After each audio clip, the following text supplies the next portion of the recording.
Hi, good evening, guys. Welcome again to another edition of Journey with 100X. In this edition, I have two teams again, promising teams of 100X portfolio companies, and we're gonna start a chat with them, uh, help them share their experiences with you guys, and uh, also answer your questions. So let me just add the Accio Robotics team. I have Tuhin here, Tuhin Sharma and Pranav, who are our class three portfolio companies, right? And I'm also adding Kinner. Kinner is from Knorish. Kinner is part of our class one 2019 batch. And Pranav and Tuhin came right after COVID, class three 2021, right? So, welcome to you guys for this session and thanks for making time. Uh, Thank you, I'll Yagnesh. just It's a pleasure. thank you so Thank much. you. Thanks, Yep. Yagnesh. Thank Bye. you. Thank you for having us. Thanks. So I'm going to start with the senior most family member here, Kinner. Uh, Norish, please tell us about what Norish does. How did you start the idea, very briefly, and then we'll let Tuhin and Pranav introduce themselves. Sure. No, thank you so much for having me. It's been an incredible journey with 100x and beyond. So what Nourish really is a platform for content creators, and by content creators I mean teachers, trainers, and coaches to launch their businesses online. And everything that they need, right from the website to apps to building the sales funnels and automations to get their business to a six-figure position within a few weeks is what our platform enables. So we are a SaaS platform that enables that. Yeah, well, thanks, Kinner. I remember you were one of our early edutech investments, and well before COVID hit. So we'll come to that in a bit in our chat. Uh, I have Tuhin and Pranav here with me. Tuhin, would you like to introduce yourselves and let us know what Accio does? Sure. Hi, Yagnesh. Good evening, and thank you so much for having us over here as well. It's indeed a pleasure. So these last 6, 7 months, 8 odd months that we've been associated with 100x have been nothing short of spectacular for us at Accio. So I'll tell you a little bit about Accio. Accio Robotics is essentially an on-demand automation company that provides automation for material movement processes across industries. So we are basically building an autonomous mobile robot that is capable of carrying material of any kind, from one point to another without the intervention of humans.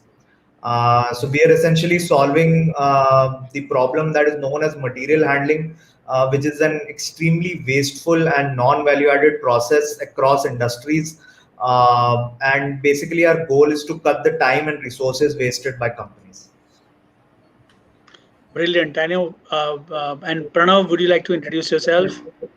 Yep. Hi everyone. So my name is Pranav, and I, along with Tuin, both of us, we were the co-founders of Accio Robotics. And as Tuin mentioned, yeah, we started the company about 10 months back, and started working on this problem statement about 10 months back, and our involvement with 100x is really accelerated our progress in spite of being in the midst of a pandemic. So yeah, so that's primarily what we are up to, and Thank you. Thank you. You guys have a huge use case considering current times, where a lot of material handling, a lot of these very critical illness equipments are to be moved. I'm sure you guys are up to it and working on it as well. Absolutely. So So coming back to, yes, I yes, like to please. think of it as a startup that was born in the pandemic with a product lineup that is best suited for a post-pandemic world.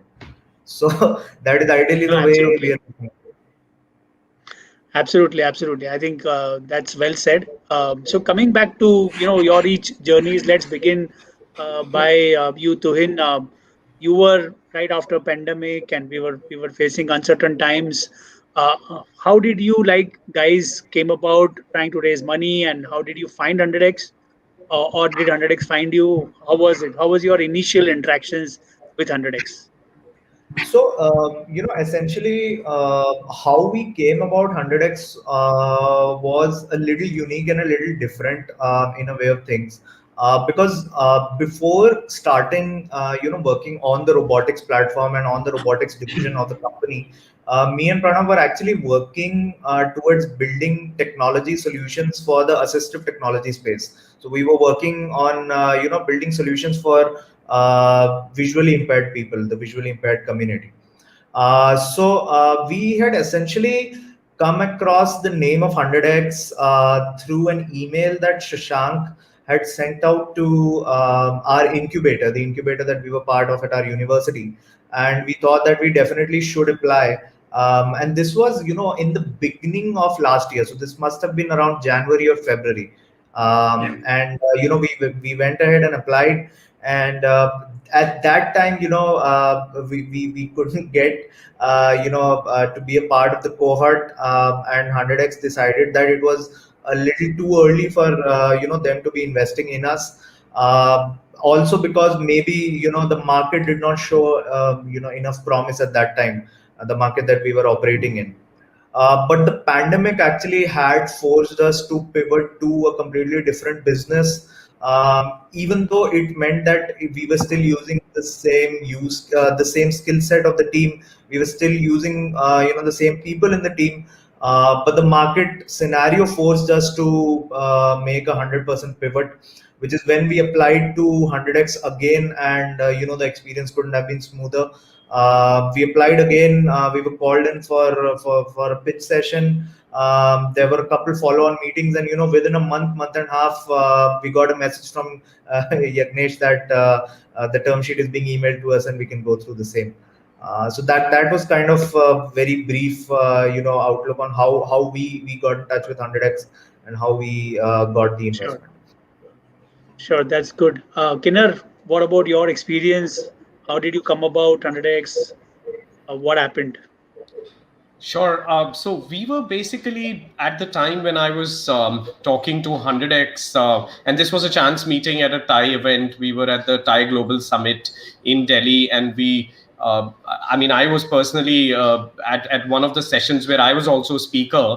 I saw Sanjay Mehta, and I'd heard a lot about him, great things. So I kind of went up to him and spoke about one of the projects that we've been working on. And at that point of time, it was just taking a good shape as we had some initial use cases. The product was getting mature. But we still hadn't kind of gone big because, we hadn't raised an external round, and we were just investing our own money till that point of time. When I pitched to him, I think after that, it just took about 2 days. He called us to Mumbai. We were there, and I had a meeting with almost everybody from the 100X team. I was really optimistic about it. And I think it took just another day before we had a final decision, and we had to kind of, be there in Mumbai. The best part, which I think we were super lucky, has been that for us, the sessions were physical. And I think we got to kind of personally meet everybody and, be there in Mumbai. And while we were taking the classes, also share boxes of pizza and, the Coolberg beers and, the Iranian omelets. So I think that's also a special part. But apart from the special mentoring relationship and the cordial relationship that we built there, I think has really been a strong pillar for whatever has been done since then. No, absolutely. I think, that's very unique. I remember, our IIT, campus pitch day and the build up to that. And that was a physical class, and everybody enjoyed meeting everyone. And we were closely working with you guys physically, and that couldn't happen later. But yeah, that's why, I thought I will choose one founder from class 1 and another team from class 3. So we have different perspectives, right? So coming back to you, Tuhin and Pranav, how was your experience with, transacting with 100X? Was it easy? Did you understand iSafe when we signed with you? What made you, any questions happened? Any apprehensions happened? How was the experience of getting funded by 100X?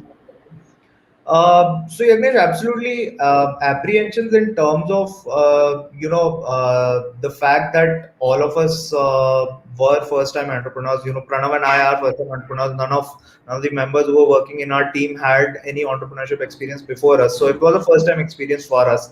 But the way in which everything was explained to us, the way in which everything was laid out in front of us, that this is what needs to be done, these are the next steps that you need to follow, that was extremely seamless, like I pointed out earlier also.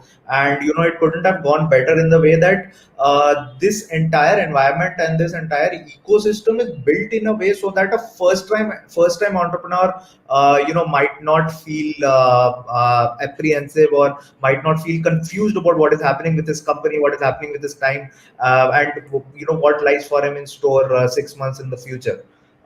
So be it the iSafe note, iSafe specifically, I would like to point out, it's one of the most beautiful financial instrument that I have come across. I was introduced to it through Yagnesh, through the 100X team only. I was not aware about it earlier, but once I got to know it, I have come to understand how important and how critical it is, how critical a cog it is in this entire ecosystem that is being created to make the environment more conducive for a first-time entrepreneur.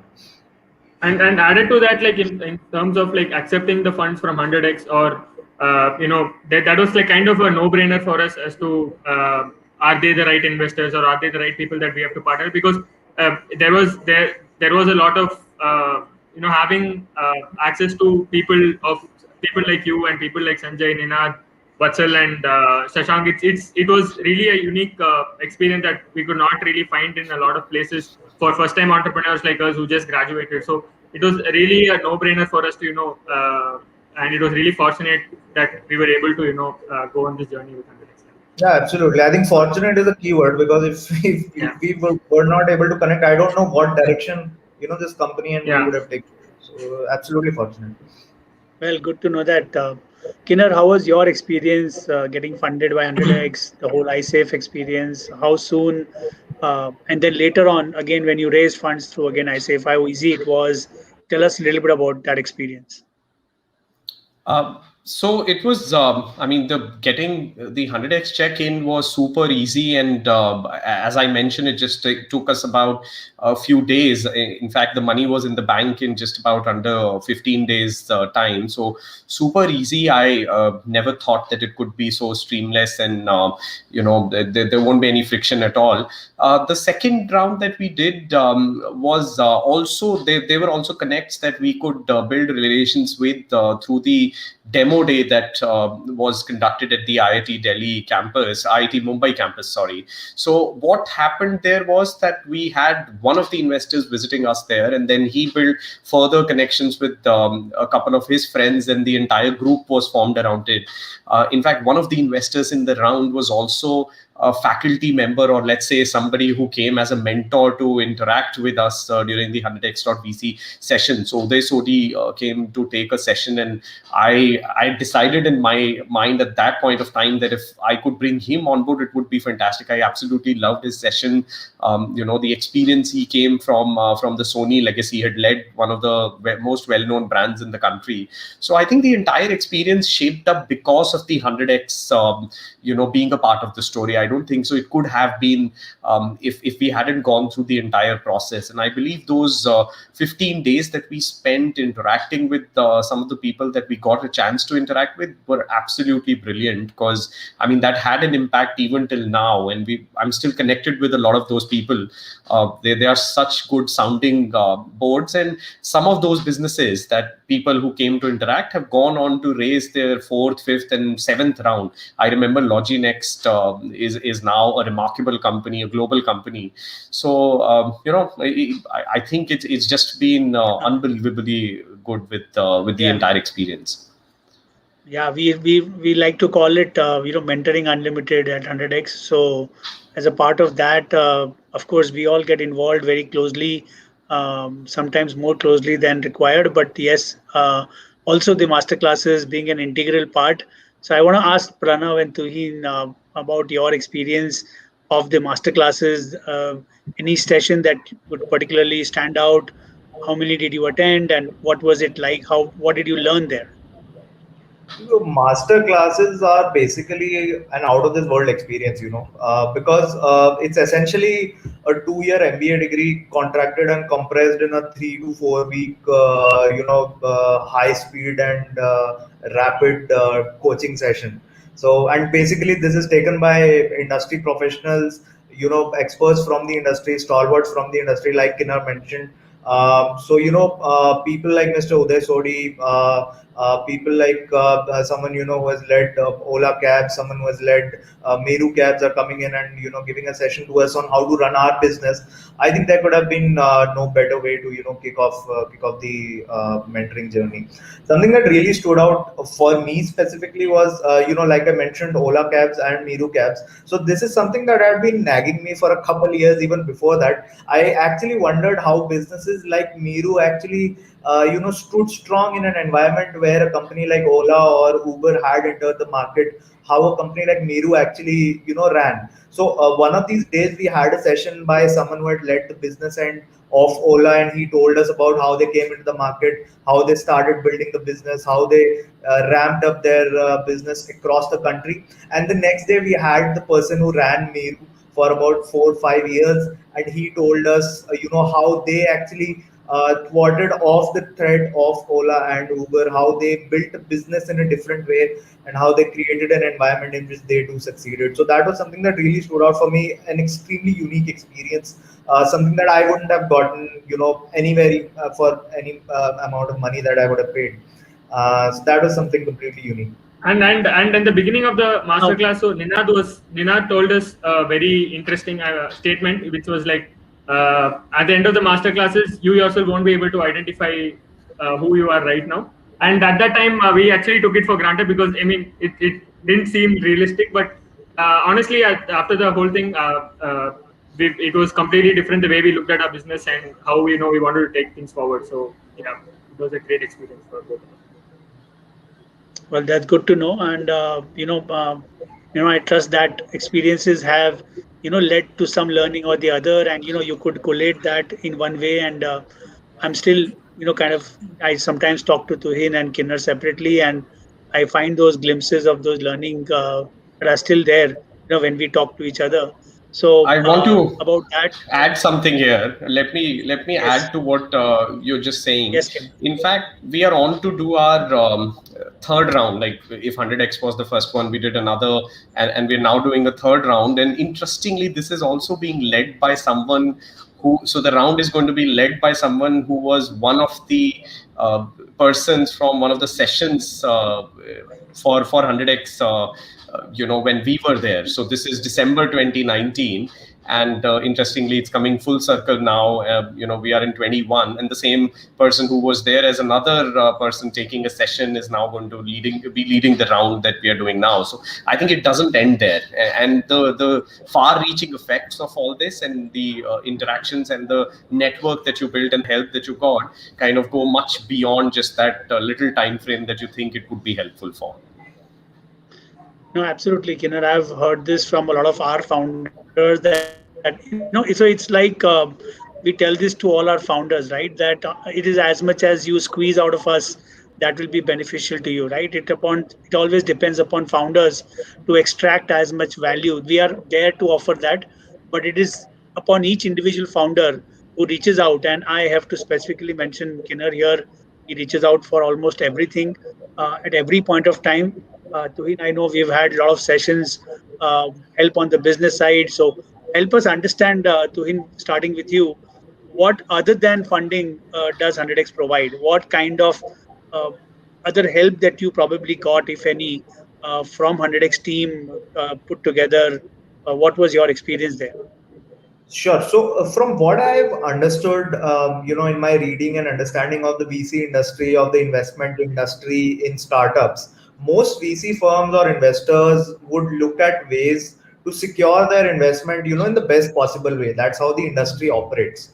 However, 100x VC, it's a firm that not only does that, but they also create this extremely conducive ecosystem for the entrepreneur to grow and become a better business leader as a whole. So when I say business leader is essentially expected to do a number of things. It's not only maybe until this point that the business has reached, he was expected to do a certain amount of work and in one particular domain. But as the business grows, as the business expands, the leader is expected to take care of a whole variety of things. and that is somewhere that I feel that 100x really helped us grow, helped us learn things, and helped us see where especially things that we weren't able to do as well before coming over here. We are able to do that with finesse from this point on.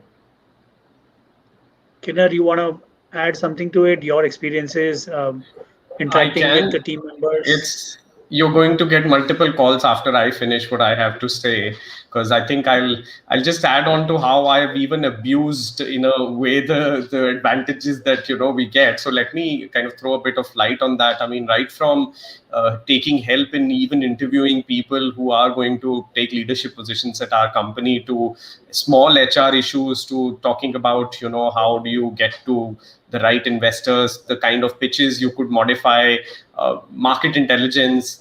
There's so much. I mean, I could go on and on. So I think it's just been fantastic. And Ninad, for an instance, comes with such a great legacy of from the domain where I operate in, and some of the things that he talks about, and he's been regularly checking in almost on a fortnightly, weekly basis to check in, how's it going now, you should look at the next goal. And I mean, so there's just been so much. And one of the quotes that I remember from Ninad was a turning point also, was that he said, when I was talking to him about the valuation, so he said, okay, if you are convinced about the valuation, you will be able to convince the investors. And that had such a profound impact, because I think it made total sense. So if you can kind of defend it in your head, you'll be able to talk to investors about it. So there are so many nuggets like that. But from a relationship standpoint, I think complete support there. I count on the 100x team and call them on and off for almost everything.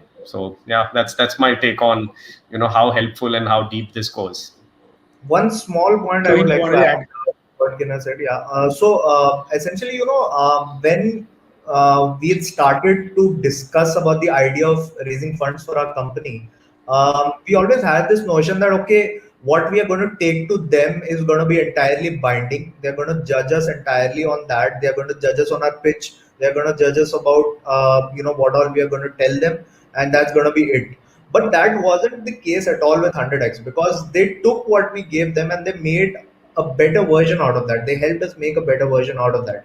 And this goes to the very granular level of improving what we are pitching, improving our entire pitch deck, improving our value proposition. I mean, I don't know which investor would go ahead and help each and every company. I mean, I don't know, I think 29 30 companies that 100x has funded up till now. It's totally beyond me, and it was completely extremely out of this world for us. Yeah, well, it's just to give you numbers, we have crossed 39 till class 3, you guys, and the class 4 pitch day is coming. It's on the 14th and the 15th, so we'll have a few more added in this class as well. So looking at a good number to close in this pitch day as well.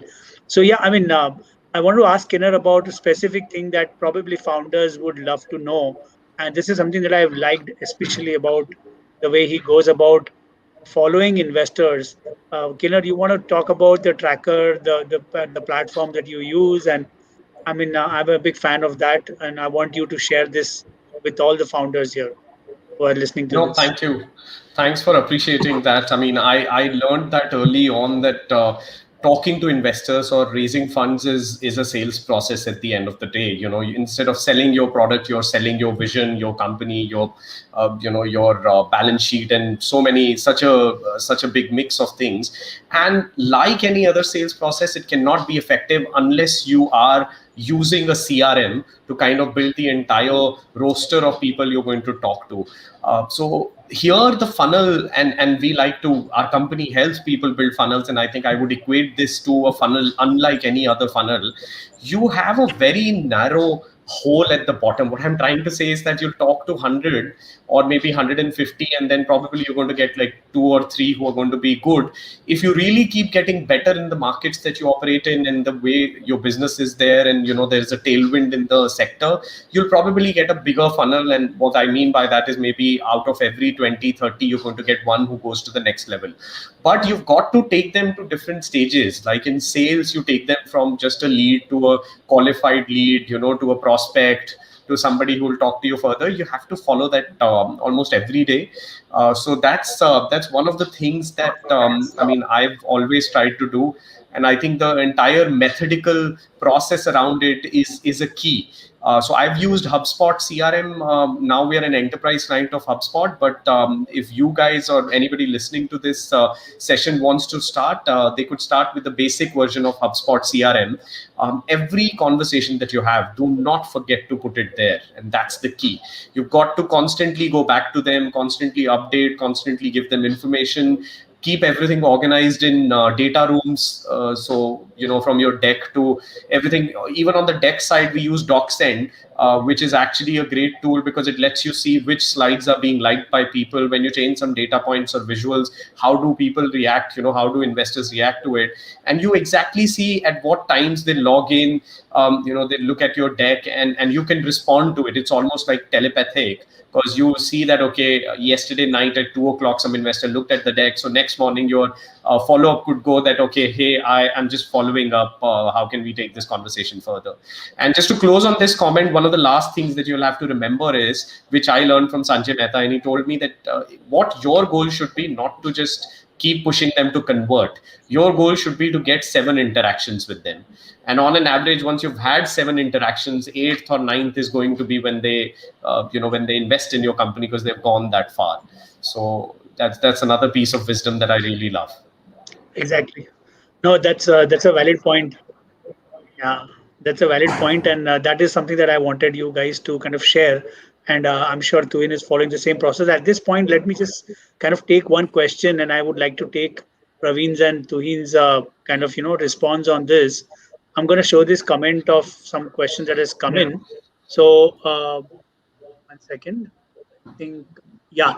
So, we have a question from Harsh Kumar. They are a B2B IoT startup ready with their product, team, and traction. While applying for class 5, which is actually the applications are on, what will be your suggestion? So, Pranav, you want to go first, and then Tuhin can add? Yeah, sure, Yagnesh. So, also, I think primarily, B2B IoT startup and product. More than, I think there are sometimes people try to come up with formulas for how to go about the fundraise process. That you have traction, you have product team and stuff like that. But I feel it's especially what we understood with our through our interaction with 100X and our investors in the follow-on round as well, was that more than all that is obviously a primary thing. The next thing is also about how confident we are about what we are doing and how much we believe in that. So I think that also plays a major role. So if you are pretty confident because you tick the initial boxes of the product team and traction, I think from there on it's probably about how confident about how you are about your market and what you're doing. And as Kinner also mentioned about you as long as you are able to defend your valuation and your worth and things like that, I think it kind of falls in place by itself when you're applying for class 5. One thing, Tuhin, any tips from you? Tuhin, you want to add? They are a B2B startup, so. Yeah. So 2 things. I'm assuming that if it's IoT, it would be probably a hardware-based business. And since we are a hardware-based business, I totally understand this.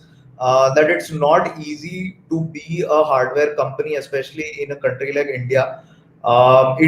In many ways, it's actually one of the toughest things that you can be doing. If running a business wasn't tough enough, running a hardware business is actually tougher because the ecosystem in India in terms of where and how you can find vendors, where and how you can find raw materials, where and how you can find the people who can do these things best is kind of tough. So very important over here is what kind of an investor will be the best to take you along this journey of starting, running, and building a hardware company. That's going to be key over here. I believe a platform like 100X is somewhere they've funded hardware companies in the past. We are a hardware company whom they have funded, and I'm sure they're going to continue to fund hardware companies. So that is something that you have to look for in an investor, if they have an appetite to fund hardware businesses or not. That's going to be number one.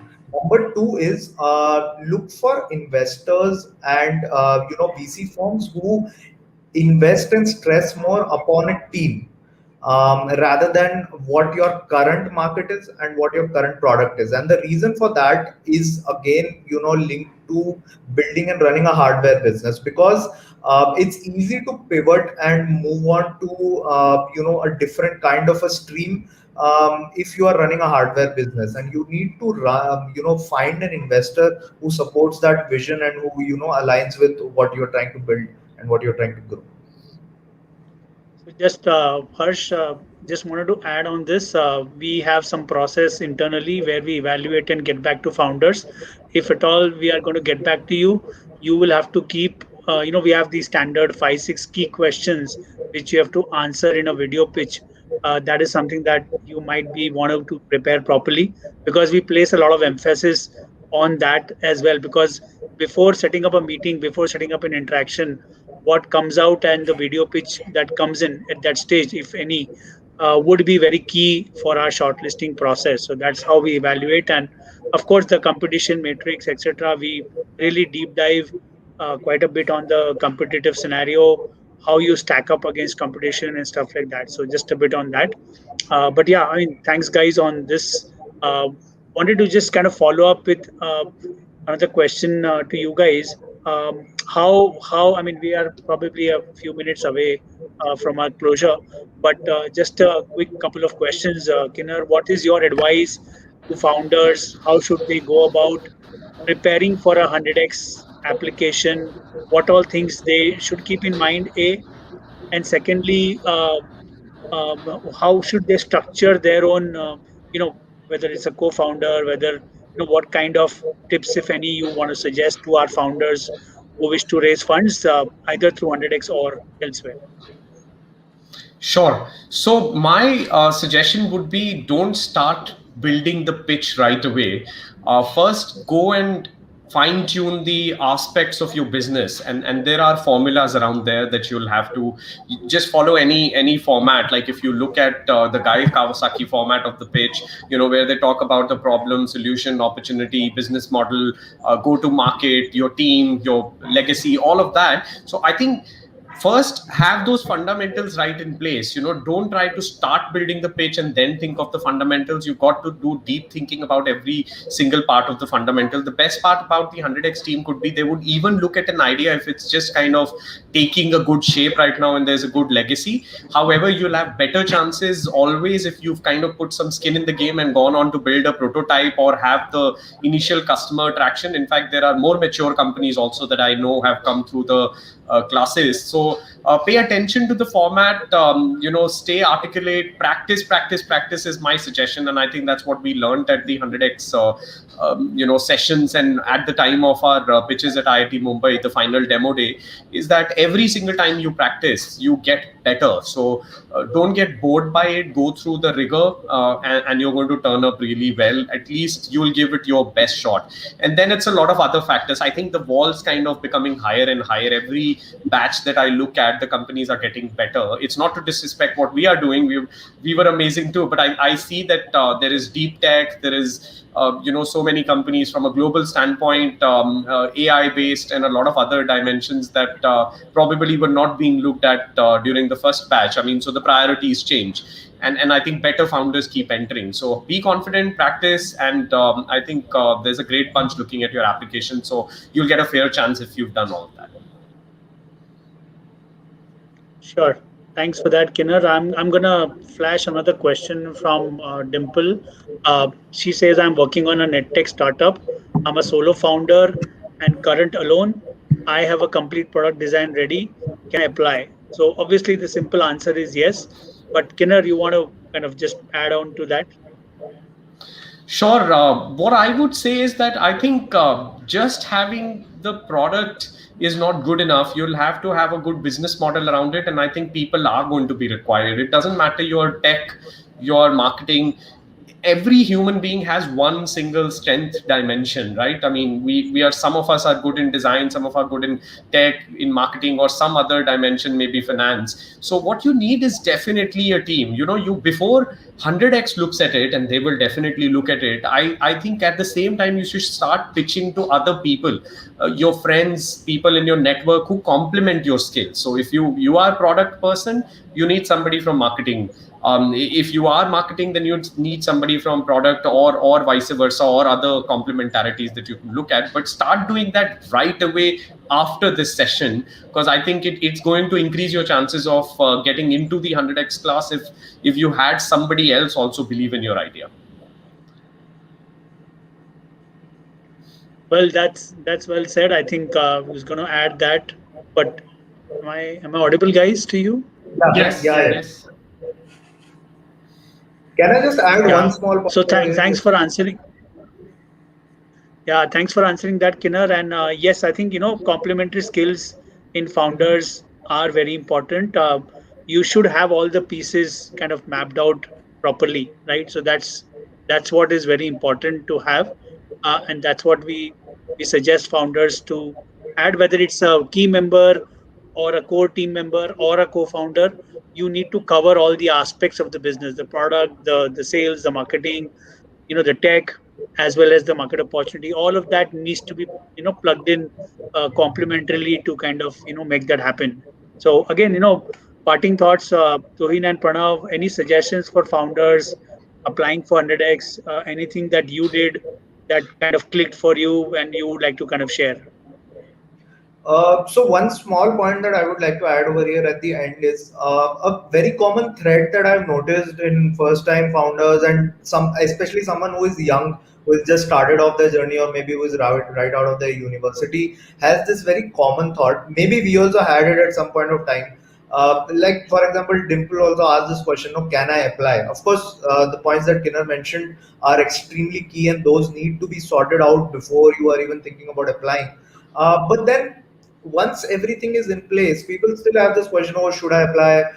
What are they going to say? How are they going to react to my pitch? Maybe I'm not ready.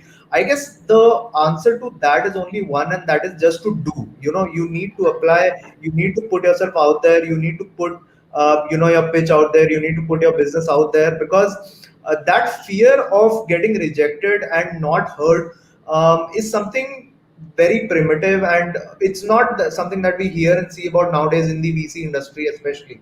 Something that Sanjay actually said to us sometime back. I'm reminded of that over here. He actually said that they are in the business of funding companies. 100x is in the business of funding companies. That's their business. So if people are coming and reaching out to them, sending their pitch, they are going to read that, because that's their business. They are 100% going to read that. So that is something that companies need to keep in their mind. VCs are going to see your pitch. Investors are going to hear you out. You just need to be, badass. You need to have everything that Kinna just pointed out sorted, and you're set for a very, very healthy discussion with your investor after that. No, great. And I one thing think I that's think, very yeah, useful. yeah. Yes, Pranav.